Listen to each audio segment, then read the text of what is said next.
what's up? How you doing, bud? Hey, not bad, thanks. How are you? Pretty good. How's life? Yeah, it's actually a lot better than when we last chatted last month. In part thanks to my having an interesting intellectual project to work on, i.e. my streaming. So I need to thank you a little bit for that because you kind of gave me a bit of impetus to go off and do that. Cool. And also want to thank whoever it was in chat who, at the time, I was kind of going, yeah, maybe I'll start a stream, and they sort of said, just fucking get off your ass and do it. And that did contribute towards my doing it. So thanks to random person in chat. Nice. Well, that's cool. Yeah. So yeah, basically I got in touch because you've previously claimed a couple of times that climate change and nuclear war are probably the greatest threats to human existence. Mm-hmm. Uh, would you broadly stand by that still? Yeah, I think so for sure. Okay, fair. Um, excuse me. Well, my purpose today is to convince you that, in fact, there are other sources of risk that have a greater likelihood of wiping us all out, and hopefully, then you will, use your platform to spread the good word about terrifying risks that pass even the challenge of climate change and nuclear war. Sure. Hit me up. What do we got? So, as usual, stock me if I say anything wrong, and feel free to ask for sources and so forth. So I should first off clarify a couple of things. First of all, aiming to convince you, convincing your followers is necessary, is nice but secondary, and getting a few followers. My own is also lovely, but secondary. Second, I'm talking about a very wide range of bad things here. So I'm sort of, when we compare the bad things I'm talking about to everyday bad things, it's important to get some sense of the scale.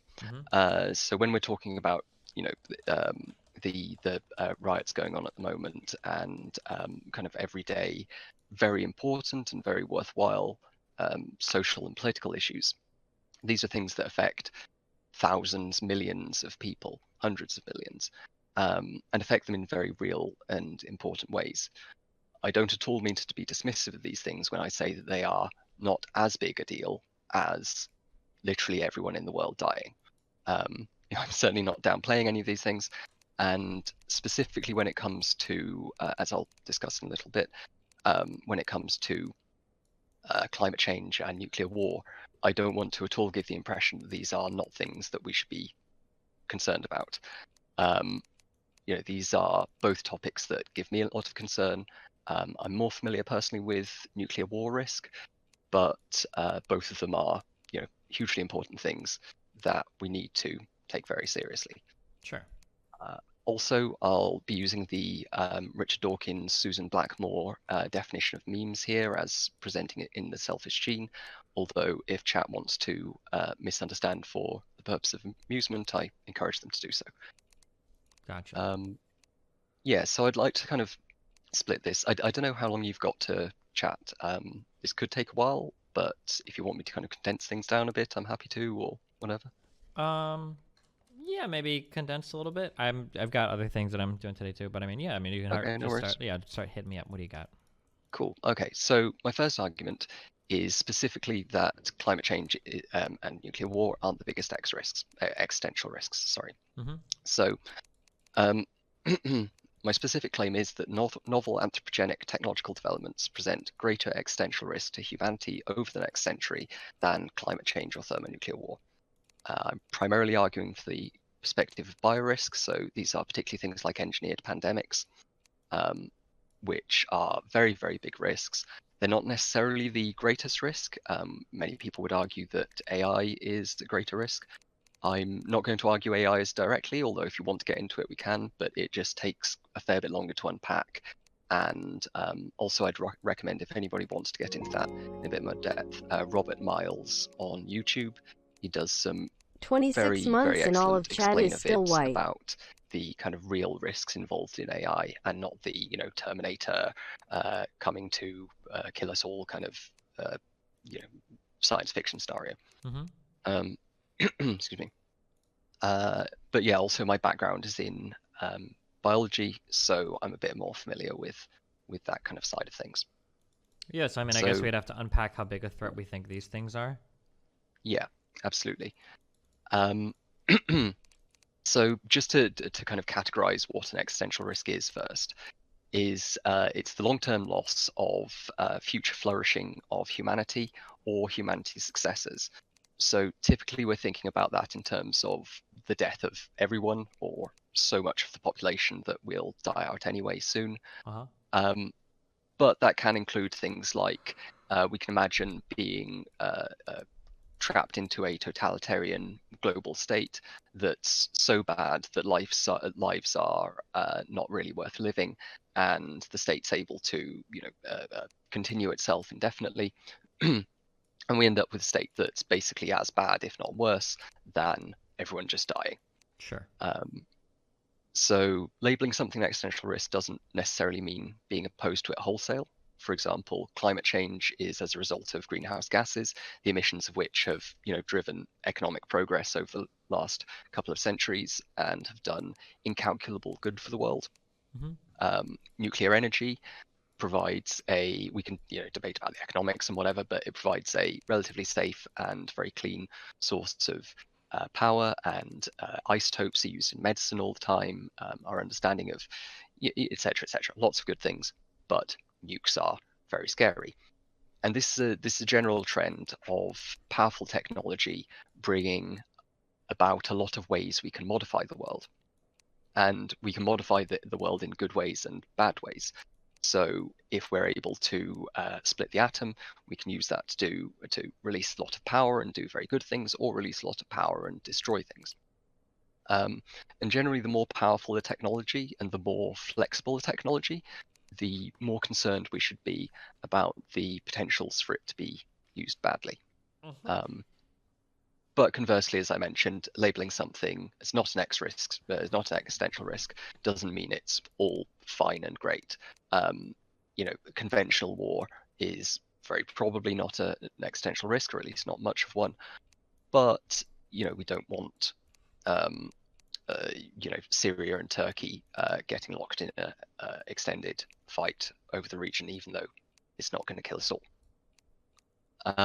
So in terms of taking the kind of top level approach, there's a recent book by a philosopher at Oxford called Toby Ord called The Precipice that I would highly recommend, and goes into all of this in much more detail. But the kind of top line view is that he would estimate that all natural sources of existential risk over the next century, probably less than a 1 in 10,000 chance of either ending human life or bringing us to the point that we can't really grow back to any meaningful state.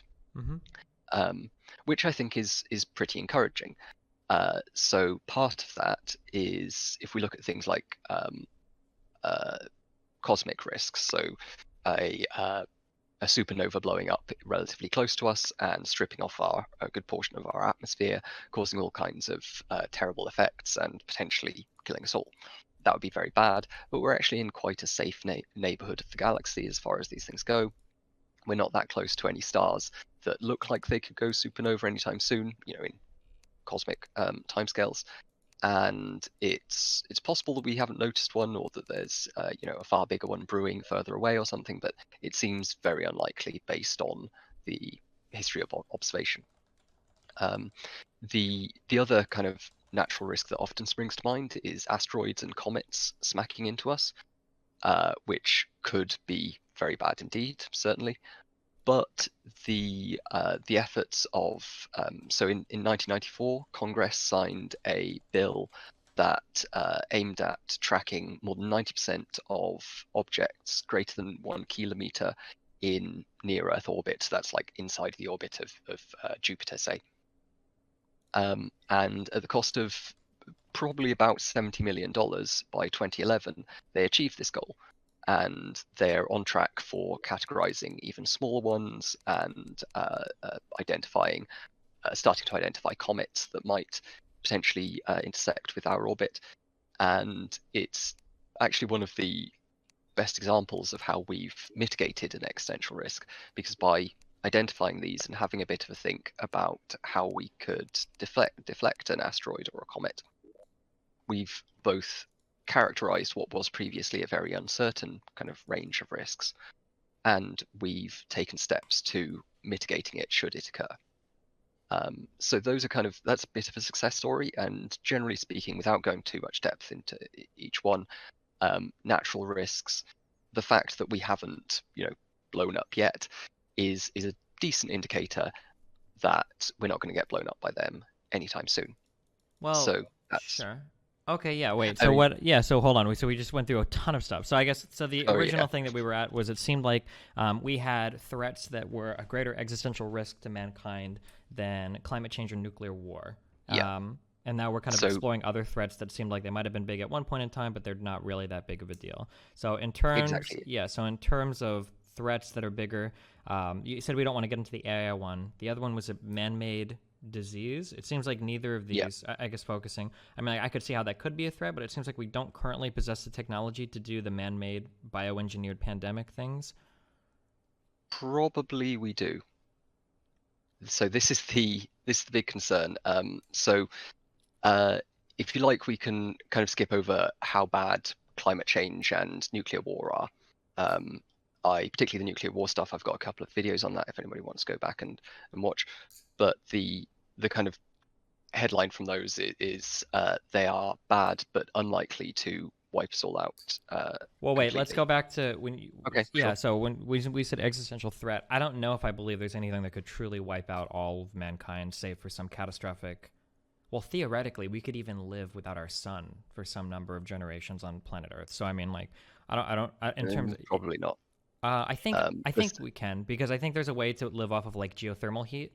Like this would be like this would be a yeah. dramatically reduced population, but like in terms of wiping out every single human on the planet, that's probably Mm, hard. But in terms of sure. like Yeah, yeah, like absolutely. I would be like climate change as being like an existential threat such that it threatens the existence of us on this planet, and that we could probably go on to exist, but it would be like in a dramatically different manner. Um, Okay. yeah. So So okay, go. we're to some degree we're talking about kind of a degree here. Uh, when we're talking about the degree to which we could survive, um, the key thing to consider is kind of how big a population or how small a population could we feasibly rebuild from. Mm-hmm. So, excuse me, when we're thinking about, say, big asteroid strike turns the whole surface to lava or sun just disappears or whatever, yeah, we could probably survive with a few teams here and there living deep underground for a few years, but we would have basically no chance of restarting human civilization in a meaningful way. It almost certainly requires, without radical genetic engineering that we don't have, it almost certainly requires a group of at least several hundred Mm-hmm. who are capable of, interbreeding to maintain like enough genetic diversity and avoid catastrophic kind of population collapse So from not gamers genetic is what you're disorders. saying. I'm just kidding. Yeah. Okay, Um, so yeah, okay, so you think that climate change doesn't. So I guess what I'm so trying to get off of is I don't want to mm, argue like too much in terms of semantics. So like if your argument is that sure. like, well, actually, the worst case scenario climate change could do is reduce the human population to 10 million, but we could still go on. Like that could be true. I Yeah. can't truly know. Like I'm sure the projections for worst case scenario climate change damage is everything from extinction to a billion people continuing to survive and thrive, which is significantly less than what we have now, but still sizable enough to carry on indefinitely until some other disaster strikes, right? So I certainly don't want to say that there's no chance that climate change would wipe us all out. Toby Ord estimates about a 1 in 1,000 chance over the next century Mm-hmm. either wipes us out or brings us to the point that we can't recover and that we'll, get wiped out Mm-hmm. in the near future, sort of thing. Um, so the main risks of climate change, the tail end risks of kind of worst case scenarios from the IPCC projections, are somewhere on the order of 6 degrees Celsius by 2100, Hmm. which would be bad. But and when I say bad, just to clarify, hundreds of millions, possibly billions of refugees, many millions of deaths, massive amounts of disease, hugely disruptive, but very far from anything that's going to come close to wiping us out. Well, what about The are we not worried about like runaway effects of climate Yeah, change? yeah. So this is they're not on the kind of the tail end of the IPCC Hmm. projections. They are kind of theorized beyond that. Now those could be bad, and the real you're familiar with fat tails, aren't you? Heavy tails, My guess is when you say heavy distributions. tail, it has to do with when you're trying to do an extrapolation from data that like the end of the data on the right side of the graph can be very far from the high and the low or something, like can dramatically. Yeah, Yeah. exactly. Yeah. Okay. Yeah. So when we're talking about these risks, we're talking about heavy tail risks, Sure. or the distribution of risk is typically a heavy tail distribution, and the very extreme risks are all kind of contained right at the bottom Mm-hmm. at the end there. So there is a possibility, certainly, of a feedback loop resulting from the increased ocean temperatures, release methane clathrates or hydrates That causes ice on the to bottom of melt. That the. continues to do runaway effects, whatever. Yeah. Yeah, Kills trees, exactly. etc. Yeah. So that would probably add another several degrees on top of it, but there is a limited supply of methane hydrate. So even if we burn all the fossil fuels and that all gets released, that's not on its own going to be enough to bring us to the stage that humanity can't survive. What could happen is that could set off a further runaway greenhouse effect, resulting in a hot Earth because water vapor is a greenhouse gas. So we could potentially end up with a situation where that causes a further positive feedback loop, causing probably not like Venus-like temperatures, but something similar that would essentially make us unable to live on the planet's surface. Now, Mm-hmm. as you say, we might live in bunkers for a couple of generations, but that would be an existential catastrophe. That would be wiping us out. Yeah. Um, the thing is that in the case of climate change, first of all, in order to get to that, we need to be above a warming of 20 degrees Celsius by the end of the century, which would even at 20 degrees Celsius, some areas, some meaningful areas of land would still be inhabitable. Again, not wanting to underplay it would be very, very bad, but we would have enough space left to engage in agriculture for millions of people to live, and we would have tolerable enough climates that we could probably preserve, all human knowledge or a good chunk of human knowledge, Sure. which is Yeah, obviously we don't critical to disagree. free Yeah, I will. don't think we're going to disagree with anything down Yeah, here. The only thing I would say is that like the degrees of like failure along the climate change thing are all pretty horrible. So yeah, like even if we don't go absolutely. full down to the bottom end of the tail, like halfway would be really horrible. Oh, very much. Yeah. Yeah. So how realistic is the risk of a man-made virus? Like my understanding is that right now we just don't really have the technology to like genetically engineer a virus like that. We're just not at that stage yet for biological research. Unfortunately, we kind of are.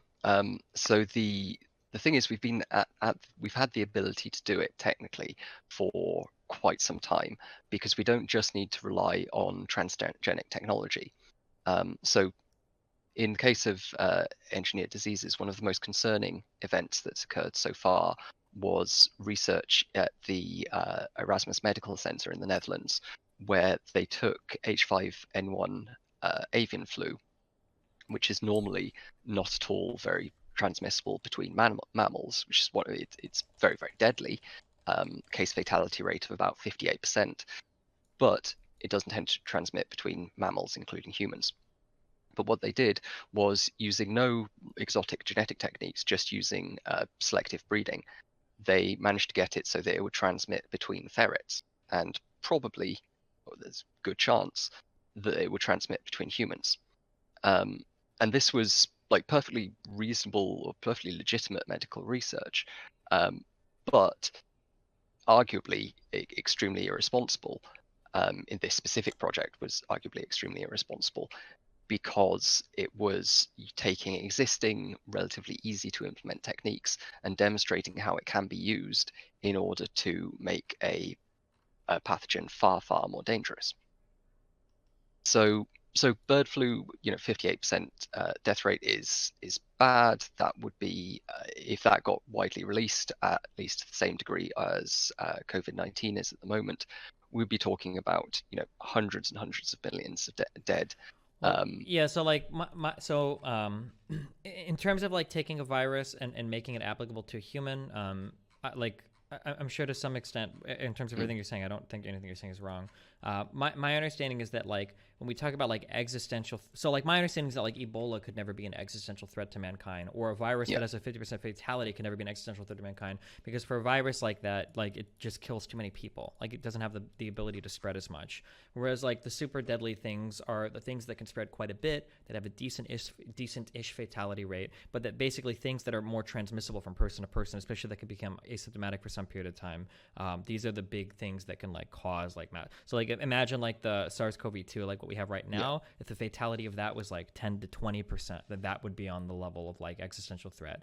I guess it's possible we could find a virus like that and transmit it from like animals to humans, or find a way to adapt it, which would be bad. Sure, I agree with that, of course.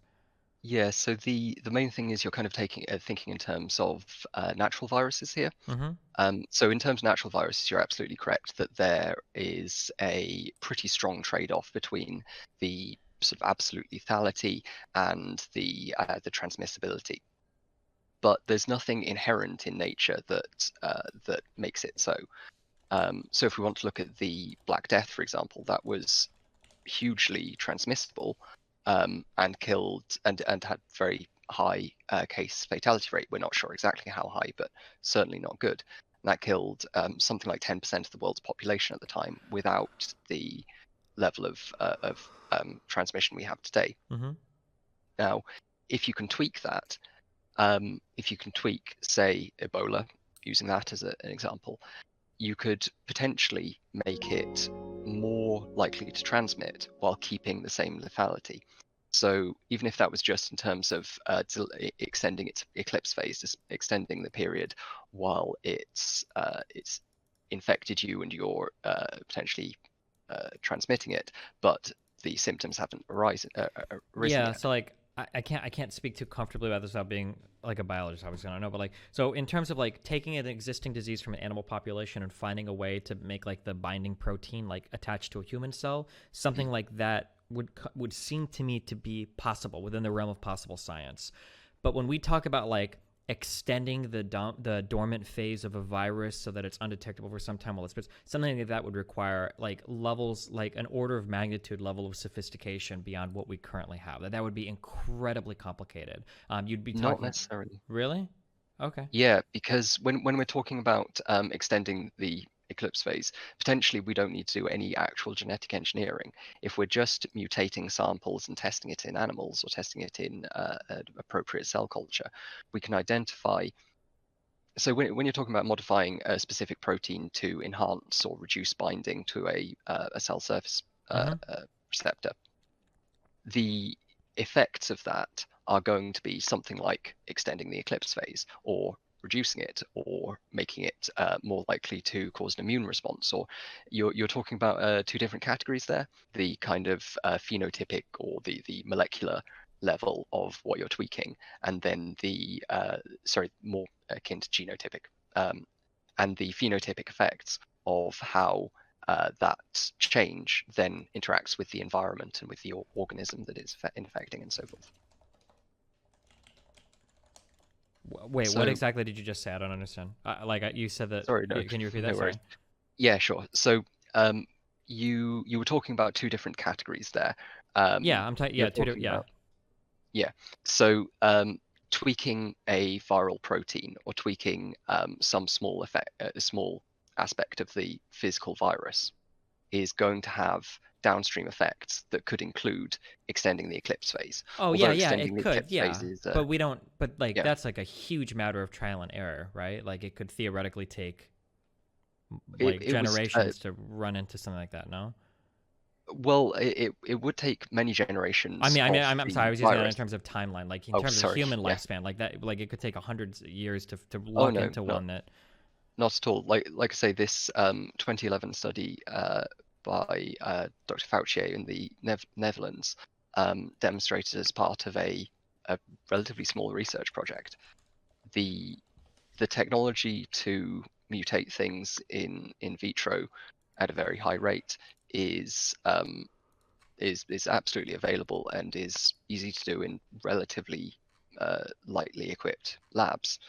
The more exotic and advanced techniques of actually editing the virus's DNA or RNA or whatever um, is also increasingly available.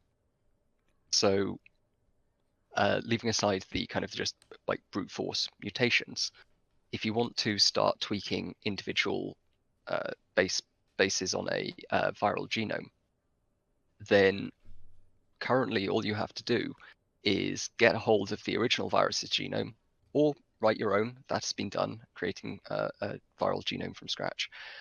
You get a hold of that genome by Googling for it on any of the widely available databases of these things.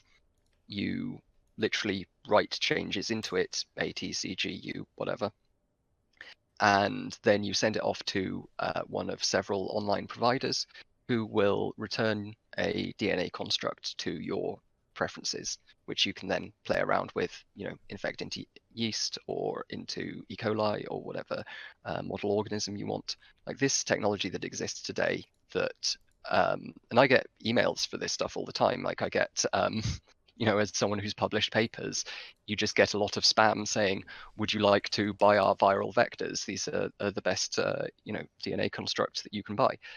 And some of these companies do have checking procedures in process that will scan for well-known viral genomes or genes that are associated with specific bacteria or things like that. But a lot of them don't. And there's no kind of international agreement or framework to prevent them just selling whatever strand of DNA they want to anybody in the world. Okay. Yeah. I mean, I would agree that that's bad if that's happening. Yep. Um, and the other thing to mention here is that while we are talking about uh, sort of risk today, when it comes to risk over the coming years, so risk today, there's basically zero risk of climate change wiping us out in the next, say, 10 years or year or whatever. But the risk of it wiping us out, a century, 2 centuries down the line, that's not zero, and it's worth being concerned about. The risk of us being wiped out by an engineered pandemic today is not quite zero, but is pretty low. Though I'm painting a scary picture here, it still requires a reasonable degree of technical expertise and funding to get from just a viral construct to kind of weaponizing it. Whereas the risk of nuclear war today is of wiping us out, effectively, is pretty far from zero. I would say, like right now, today, the risk of nuclear war wiping us out is greater than the risk of engineered pandemics. Mm-hmm. But over the coming decades, engineered pandemics and generally biological risk is going to become much, much more prevalent.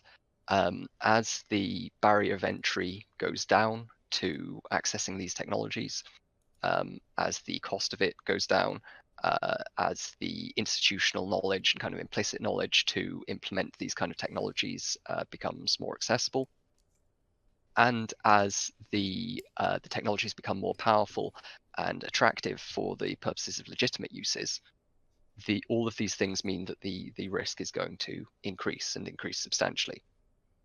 Um, and so, but one of the big problems here is the fact that, as I just alluded to, a lot of the technologies are dual use, by which I mean technology to edit genome can be used to cure diseases. It can be used to, well, there's a particularly cool project called Open Insulin. I'm type 1 diabetic myself, and a bunch of amateur biohackers who have like basic level of expertise. Some of them have maybe a master's degree or a undergrad in a relevant subject. Some of them just none whatsoever, are getting together and producing a system for making insulin in a democratized, like widely accessible way, that gets past all the patents and so forth of the big medical companies, and will potentially bring down the cost of insulin in the US by a factor of 100 or more, which would be absolutely wonderful. I'm fortunate to have a ready supply of insulin from the NHS, but for people in the US, that would be absolutely fantastic. Mm-hmm. Thing is, the technology to produce insulin can produce any other protein. The machinery that prints out proteins just doesn't give a shit what it's producing. You can stick these things in yeast and they will produce any given string of amino acids. And there's no principal difference between insulin and the prions that cause mad cow disease, or the botulinum toxin, or any of these other complex molecules that can do a lot of damage. And that's without even going into the possibility of using it to produce viruses. So my point here isn't we should ban everything, because the dual part of dual use means that there's a lot of good to be captured here. And as someone who personally likes having insulin in my body, I don't want to prevent other people from getting access to it. But excuse me. Mm-hmm. But the risk associated with these things is very substantial, and it's the sort of thing that we need to be doing much more about. And critically, it's extremely neglected. So the Chemical Weapons Convention, which obviously, unsurprisingly, handles verification and monitoring and enforcement of chemical weapons, gets about $80 million a year global funding from all the bodies involved. The Biological Weapons Convention gets annually a budget of about $1.4 million, which is less than the typical branch of McDonald's, Mm-hmm. by about a factor of half. And not only that, but it doesn't have any formal systems for verification, for reporting, for enforcement of the Bioweapons Treaty, and has absolutely no Love means you, buddy, but whatsoever what a for shit time for controlling me to get to send you a biological message. risks like Why'd be pandemics, SAD? engineered diseases, in the context of actors that aren't states. So yeah, that's obviously something that is potentially very much concerning, and I think that there's a good reason to believe that at least over the next few decades or so, that's going to present a lot more risk or at least a lot more risk in terms of actually wiping us out, but also a fair bit of risk in terms of potentially causing millions of deaths, but not coming close to that over the coming century or so. What do you think? Yeah, that's possible. I get we shouldn't bioengineer viruses in labs. I don't know how much I can protest against that or do about that, but yeah, I mean that seems like a bad thing to do if we can do it. So yeah, I guess. So does that count as my winning a debate? Yeah, I guess so. If it's Sweet, possible, cool. Sure. Okay, so if we can't do anything about it, that's like admittedly a big problem. Mm-hmm. So my second argument is more focused around pushing for policies that mitigate for existential risk. Mm-hmm. So I've got three premises. People in the future matter greatly. There are major risks that threaten future people, which are currently receiving relatively little attention. Mm-hmm. And we have plausible ways of affecting known risks and of discovering as yet unknown risks. With the conclusion being, therefore, we should push for policies that radically increase research and mitigation efforts. Mm-hmm. I guess first off, do you disagree with any of those premises? No, probably not. Okay. Would you agree that someone living, say, 100 years from now has comparable moral worth to someone living today? No, I'd say there's probably a little bit more to a person living today. Okay, but you would say there's a bit of a discount, but not a huge one, or there's Mm, a large discount? I would say there's a bit of a discount, but not a huge one. Okay. Well, Um, maybe that's a really complicated time type of calculus. yeah, I would certainly agree. I wouldn't like to present this as being an easy Mm-hmm. um, decision. Are you familiar with Derek Parfit's work at all? No, I feel like I've heard the name though. Perfect. He's a utilitarian philosopher. He's kind Okay, of made mainly known for his work on population ethics and the kind of value of future people. gotcha. Um, but yeah, I guess without going to that knowledge, because I can't make his arguments especially well. Um, you also vaguely agree with uh, the veil of ignorance. Yeah, I guess yeah. Yeah. Philosophically, yeah, sure. Would you agree that it applies temporally as well as kind of geographically? Yeah, probably yeah. Okay, cool. Um, all right. Well, this is a bit easier than I expected because I was expecting you to take more of a solid kind of egoist stance. How Well, does this that's why fit I'm in with saying your? it's going to depend on Mm. what type of time discounting we're talking about, right? Because if Okay. there's very Yeah. little to no time discounting, it almost feels like you could make arguments for like enslaving the entire human population now to create a significantly advanced world in the future for like a future generation or something. Like you could get into weird Mm. arguments like that, or that like right now we could harvest the kidney forcibly from every single human being for future humans or something like some weird argument like that. That's Yeah. why Yeah. that when you say time discounting for future lives, generally I actually generally don't really take into account like future lives that much at all into consideration because it seems like you run into a lot of really weird philosophy problems like antinatalism and shit if you try to do Yeah. that. But I mean like reasonably we must, so right, even if just for the people that exist right now and the children of those people. So but Yeah. yeah, okay, so yeah, Absolutely. go for it. Like, well, I'll see where you're running with it, but I mean like tacitly, like it seems like I would have to imagine that the veil of ignorance is temporarily applied. It would seem to be the case. Yeah, go for it. Yeah. So essentially, if we accept that there's at least some degree of application of it, Mm-hmm. then we've got to accept that people in the future matter greatly. Mm-hmm. And we've already gone through, so for premise two, that there are major risks that threaten these people. Mm-hmm. Um, we have already gone through a lot of the risks, and I have persuasively convinced you that that maybe engineered pandemics is something that we should be worried about, and of course, climate change and nuclear war. Not to put a damper on those either. They might have only a 1 in 1,000 chance of killing us all of killing us all over the next century, but like 1 in 1,000 is um, uh, still not great odds. Mm-hmm. So like um, the just to expand on the kind of uh, the importance of these risks. So first of all, they're not necessarily like independent. Some of them correlated, some of them are anti-correlated. But more importantly, they're extremely neglected.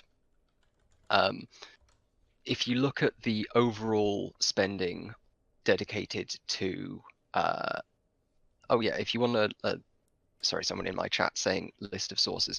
I'll just like link the my preparation document.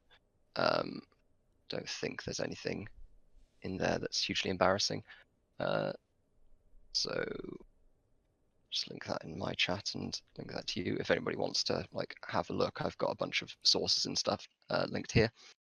Um, but yeah, so currently the annual spending on total on biosecurity, natural risks, AI risks, and nuclear war is somewhere in the low billions. About 100 million of which is on focused existential risk research, versus approximately $60 billion spent on ice cream worldwide every year. Now, like, I'm a big fan of ice cream, obviously, maybe not as much as Joe Biden, but still, it's pretty good. But the fact that we're spending, uh, you know, orders of magnitude more on something that's relatively trivial, and you can make that comparison for any of a number of things, um, suggests to me that we should probably be spending a bit more on it. Which kind of brings us on to, I think, that the area you might find uh, uh, quite interesting, which is the practical stuff that we can actually do. So the ways that we can reduce risk in meaningful ways, and the ways that we can like all plausibly call for our policymakers to reduce these risks. So you've spoken previously about like the whole Trump pulling out of nuke deals and so forth, which I like to hear. So like obviously that's an area that we can very directly engage with by voting Biden. It's not likely that Biden would have pulled out of the JCPOA, the INF, the Open Skies, and the wouldn't WHO be. that Trump just said today we were terminating our Yeah. relationship with. So yeah, Oh shit! Has he said he's completely terminating the relationship? I believe so. Yeah, I think that was said today, about an Oh, hour ago. fucking hell. Okay, yeah. So there's another one. Like the WHO, for all its problems, and it's not like it's immune from political influence. Obviously, it's a political organization, run by the international community.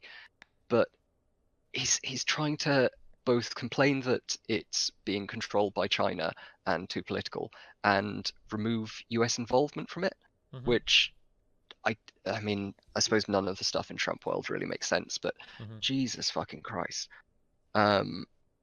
So I think that's a really strong example of how a vote to to say screw the system and we don't like Hillary and whatever other arguments, economic anxiety and so forth. It was a vote that has in very real ways made the world substantially more dangerous. So if we get another COVID-19, another wave of infections, a flu that's even worse, or an engineered pandemic that's worse still, just to emphasize, COVID-19, not an engineered pandemic. But if we did get something like that, we would be heavily reliant on the WHO to start coordinating responses and making us not like all fucking die and doing research. But unfortunately, the US, previously the global leader in this, is pulling out. Which, yeah, if I were to ask for kind of one general thing, and this is part of the reason why I wanted to speak with you about this, because you are very you're very serious about international cooperation and like not just becoming isolationist and insane. And you've talked previously about some of these conventions, because if there's one thing we can do, it's more international cooperation, more arms control treaties, more funding for the bioweapons convention, more research to identify these threats. Like that's the biggest thing that that we can be doing, and specifically asking, when you have members of Congress or hopeful members of Congress on to talk, you do sometimes mention climate change and nuclear war, but mentioning I think biorisk as well, and considering it as one of these big scale threats that we really need to consider seriously, and kind of thinking about risks in terms of, I mentioned last time we were chatting, neglectedness, tractability, and impact. These kind of three scales to consider risk in. Okay. And trying to weigh up risks based on those three factors is both something you can do personally that is good and I think fosters good thinking, but more importantly, it's something that you can press policymakers on and try to spread more in the thinking when we are comparing these kind of big risks. So like as far as yeah, I guess what would you see as the um, well, what would you see as the main risk that that oh, sorry, I just brain farted. No, that's fine. No, that wasn't a question. Um, so yeah, as far as policy options go, though, um, uh, What sorry, are somebody like in my the chat what's like saying, the best way to go forward, like in terms of policy for international yeah, cooperation? Or yeah, I mean, like generally favoring people that have like a more globalistic outlook is probably superior to favoring those that are more isolationist or anti-globalist or whatever they call themselves. Yeah. yeah, and in specific treaties, the Paris Climate Accord, like I say, climate change might not be the biggest risk of completely wiping us out, Mm-hmm. but it's still very much worth considering and can act in a way to exacerbate other risks. So while I've kind of presented this as, engineered pandemics and nuclear war and climate change, in reality, these affect each other. If climate change gets worse, it makes nuclear war more likely because conflict is more likely. A nuclear war would knock out our healthcare systems and make us more vulnerable to any kind of pandemic, Mm-hmm. etc., etc. So I certainly don't want to say that your kind of advocacy and activism so far has been poor because you've done a hell of a lot better than most of kind of raising these big picture issues. But as something that's becoming increasingly risky and as something that's maybe not as certainly not as widely discussed and maybe not as intuitively obviously super terrible as climate change or nuclear war, I think it's really well worth considering things like pandemic risk and trying to get more people serious about funding them, trying to get more people serious about researching them, and kind of bringing them up to the same kind of space that we think about things like nuclear war and climate change.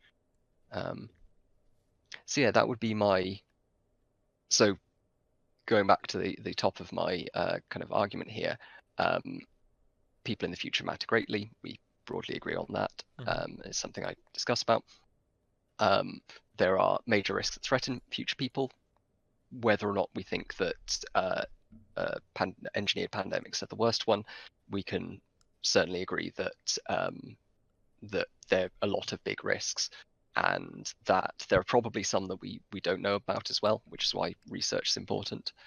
And three, we have plausible ways of affecting them. Sorry, and we have personal ways that we can like spread the message.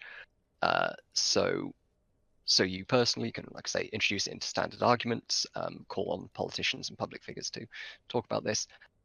People in chat, if they're interested in figuring out how they can use their career to do good, and like address big picture topics like these, I'll link you. There's a link to an organization that does kind of career counseling and career advice called 80,000 Hours, which does a lot of stuff related to kind of existential risk. And this particularly if you've got a background in STEM, do consider policy work as well, because we need more science literate people doing policy things. Mm-hmm. Um, and of course, donating to relevant organizations such as the Effective Altruist Long-Term Futures Fund that funds research and messaging surrounding this topic. And if you're interested in these ideas, come follow me and watch my stuff. But more importantly, like talk about it, donate to these organizations, and I think both you personally, Destiny, and everybody out there in internet land have a think about how you can use your life and career and resources to better impact the wider world and reduce the risk of us all dying. Okay. Yeah. Um, So do you have any like questions? Or I realize that was a bit of a kind of info dump, and I do appreciate your giving me the time to go through my arguments. But yeah, any like questions or criticisms or whatnot? no, I think I don't think so. Yeah, I mean, I don't think it's anything very disagreeable. Yeah. Okay, cool. All right. Well, I will certainly count that as an epic debate showdown versus the great and evil Destiny. Gotcha. But yeah, I very much appreciate your having me on, and